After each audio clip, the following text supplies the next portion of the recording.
Hello friends, આજે આપણે બનાવવાના છીએ સૂજી અને બેસનની એવી ટેસ્ટી બરફી જે મોઢામાં મૂકતાની સાથે જ ઓગળી જશે. બહુ ઓછા સામાન અને એકદમ સરળ રીતે તૈયાર થઈ જવાની છે. તો ચાલો શરૂ કરીએ આજની સૂજી બરફીની રેસીપી. તો સૌથી પહેલાં કઢાઈ લઈ લેવાની છે અને આપણે ગેસ ઉપર મૂકી દઈશું અને એમાં એડ કરવાનું છે 1 વાટકી ઘી. અહીંયા બધું જ માપ આપણે આ જે વાટકી છે ઘી માટે યુઝ કરી છે એ જ વાટકીનો યુઝ આપણે કરીશું, એટલે બધાનું માપ પણ એકદમ પરફેક્ટ રહેશે. હવે ઘીને આપણે મિક્સ કરી લઈએ, એટલે કે ઓગાળી લઈએ થોડું. ત્યારબાદ એડ કરીશું અડધી વાટકી સોજી, જે રવો આપણો નોર્મલ જે સોજી આવે છે એ જ એડ કરવાનો છે. સ્પેચ્યુલા હું મૂકી દઉં છું અને જે આપણો તાવીથો આવે છે એનાથી જ આપણે એને મિક્સ કરી લઈશું. તો સોજી છે એની સરસ એવી સુગંધ આવે નહીં અને સરસ શેકાઈ ન જાય ત્યાં સુધી આપણે એને શેકી લેવાની છે. એટલે કે જો થોડું આ રીતના એને નોર્મલ જ, વધારે પડતી એને શેકવાની નથી, ઓવર નથી, લાલ નથી કરવાની મતલબ. અને એકદમ 3 થી 4 મિનિટ માટે આપણે એને શેકી લેવાની છે, જ્યાં સુધી સરસ રીતે શેકાવાની સુગંધ ન આવે ત્યાં સુધી. બસ હવે આમાં એડ કરીશું 1 વાટકી બેસન, ચણાનો લોટ જે આપણો પેકેજિંગમાં મળે છે એ જ ઝીણો લોટ છે. એ ધ્યાન રાખવું કે જો અહીંયા મેં ઝીણો લોટનો યુઝ કર્યો છે, તમારી પાસે મોહનથાળનો કરકરો લોટ હોય તો તમે એ પણ યુઝ કરી શકો છો. હવે જેમ જેમ તમે આ લોટ ઘી સાથે મિક્સ કરશો ને એટલે આ રીતના બબલ થશે અને એને પણ આપણે શેકી લઈશું જ્યાં સુધી એનો કલર ચેન્જ ન થાય ત્યાં સુધી.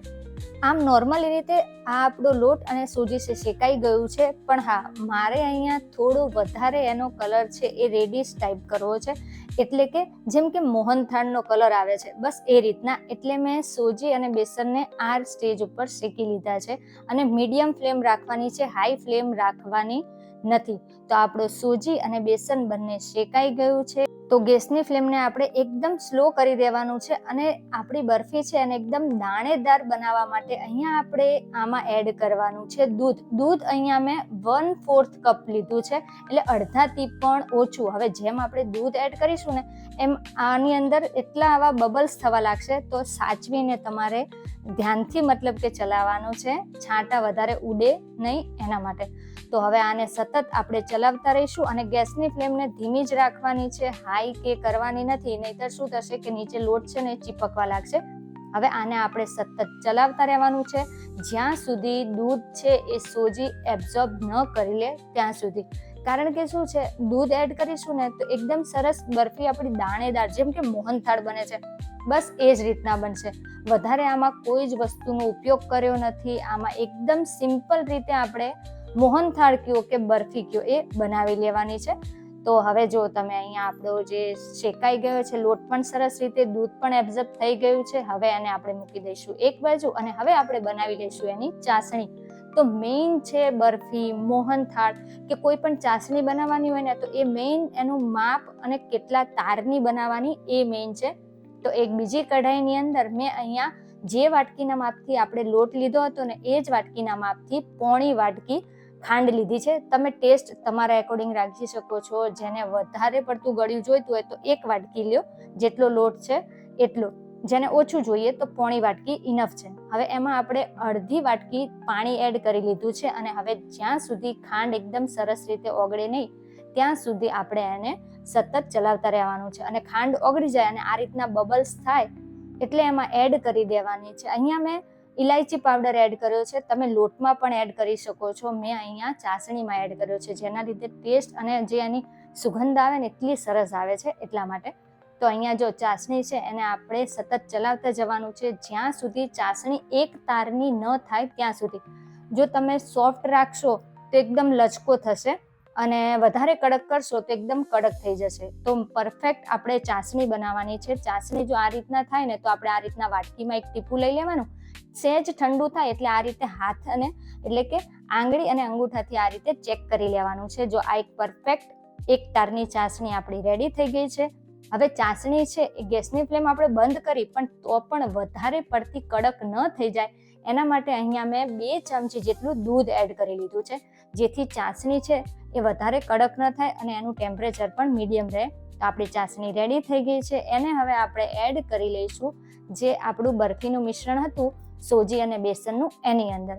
તો એની અંદર આપણે આ ચાસણી એડ કરી લેવાની છે અને સતત હલાવતા જવાનું છે.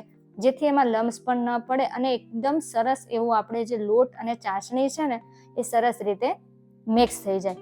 તો એકદમ ઇઝી રેસીપી છે અને આનો ટેસ્ટ છે ને એટલો સરસ આવે છે. જો તમારી પાસે તમને મોહનથાળ ખાવાનો મતલબ ઈચ્છા થઈ હોય ને તો પણ તમારી પાસે કરકરો લોટ ન હોય ને તો પણ તમે આ રીતના આ બરફી એકવાર જરૂરથી ટ્રાય કરો. એટલી સરસ બરફી બને છે ને. તો હવે આપણે જે થાળીની અંદર આપણે પાથરવાની છે ને બરફીને એને આપણે ગ્રીસ કરી લઈશું ઘી વડે. તો એને આપણે ઘી વડે થાળીને ગ્રીસ કરી લીધી. હવે ફરીથી આપણે જે બરફીનું મિશ્રણ છે એને હલાવતા જઈશું. લગભગ 3 થી 4 મિનિટ હલાવીશું ને ત્યાં જ આપણું આ મિશ્રણ છે એ થોડું ઘાટું થતું જશે. એટલે કે ચાસણી છે ને એ બધો લોટ છે એબ્ઝોર્બ કરી લેશે. એટલે એકદમ પરફેક્ટ આપણી જે બરફી માટેનું મિશ્રણ છે એ રેડી થઈ જશે. તો જો 3 થી 4 જ મિનિટ, ઓછામાં ઓછી 3 મિનિટ અને વધારેમાં વધારે 4 મિનિટ ત્યાં સુધી સતત હલાવતા રહીશું. એટલે આ સાઈડનું પેન છે ને ઓટોમેટિક છોડવા લાગશે અને ચાસણી અને લોટ બંને એકરસ થઈ ગયું હશે. તો બસ આ જ રીતનું આપણું મિશ્રણ છે એ થવું જોઈએ. તમને થોડું લાગશે કે આ થોડી આપણે મોહનથાળની જ રેસીપી છે, તો હા, તમે જ્યારે મોહનથાળ બનાવો ને તો પણ તમે આ જ રીતથી બનાવજો. એકદમ પરફેક્ટ મોહનથાળ બની અને રેડી થઈ જશે અને એટલો જ ટેસ્ટી પણ બનશે.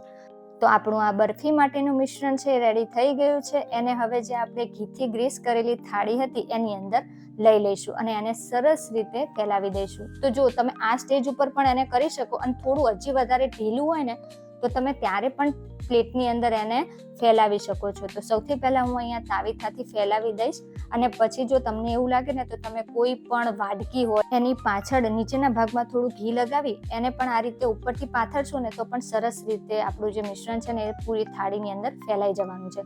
તો આપણું જે આ બરફી માટેનું મિશ્રણ છે સરસ રીતે ફેલાઈ ગયું છે.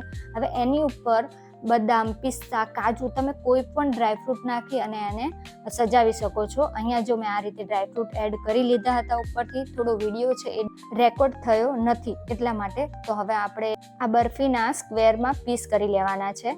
મેં અહીંયા આ રીતે સ્ક્વેરમાં પીસ કર્યા છે. તમે જે આપણે કાજુ કતરી હોય ને એ શેપમાં પણ પીસ કરી શકો છો. હવે બસ આપણા પીસ રેડી થઈ ગઈ છે. એને આપણે ઓછામાં ઓછી અડધો કલાક માટે મૂકી દેવાનો છે. તો અડધો કલાક બાદ સરસ એવા આપણા સોજી બરફી એટલે કે સોજી બેસનની બરફી રેડી થઈ ગઈ છે. તો તાવીથા વડે આપણે એમાંથી એક પીસ બહાર કાઢી અને જોઈ લઈએ તો એકદમ પરફેક્ટ એવો આપણો પીસ બહાર આવ્યો છે, નીકળ્યો છે અને એટલો સોફ્ટ અને એટલી ટેસ્ટી છે ને કે મોઢામાં મૂકતાની સાથે જ ઓગળી જશે. અને જો હું તમને એને બતાવું પણ ખરી કે કેટલી સરસ રીતે એબ્ઝોર્બ બધું થઈ ગયું છે, ઘી ને બધું. અને છે ને એકદમ બજારમાં મળે એવું અને સેમ આપણે જે મોહનથાળ ખાઈએ ને એ રીતનું અને અંદરથી પણ એટલી જ સોફ્ટ છે. તો તમને બંને રીતે બતાવજો અંદરથી કેટલી સોફ્ટ છે. તો છે ને એકદમ ઇઝી અને ઓછા સામાનમાં બની જતી સોજી બેસનની બરફી.